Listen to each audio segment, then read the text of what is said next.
Lorsque le Fonds monétaire international a fait le dernier bilan de l'économie mondiale, 3 jours avant l'investiture de Donald Trump à la présidence des États-Unis, le tableau était réjouissant, en particulier pour les États-Unis, avec une croissance robuste de 2,7% prévue pour 2025.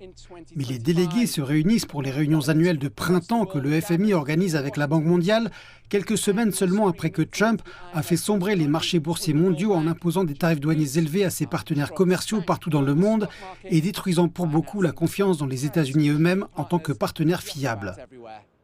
Alors que la plupart des droits de douane américains ont été reportés dans l'attente de négociations, dans quelle mesure Trump a-t-il déjà bouleversé les perspectives économiques mondiales?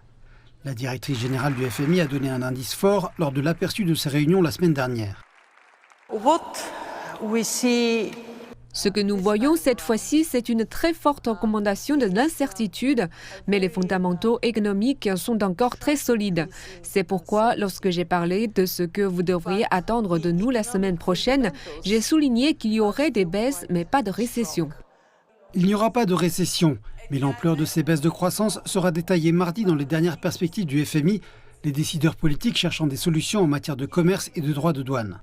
En fin de compte, le commerce est comme l'eau. Lorsque les pays dressent des obstacles sous la forme de barrières tarifaires et non tarifaires, le flux est détourné.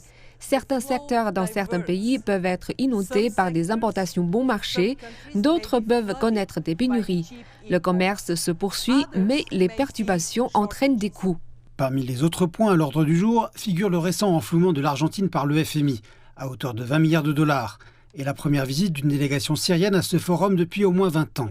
Mais si Trump et ses tarifs douaniers restent l'un des principaux sujets de discussion, il en va de même pour la question du soutien continu de son administration au FMI et à la Banque mondiale, même si cela ne figure pas à l'ordre du jour. Alors que la Maison-Blanche revoit son adhésion à toutes les organisations internationales, le président de la Banque mondiale a déclaré la semaine dernière qu'il ne savait pas encore combien les États-Unis contribueraient à un fonds de 4 milliards de dollars destiné à aider les pays les plus pauvres de la planète.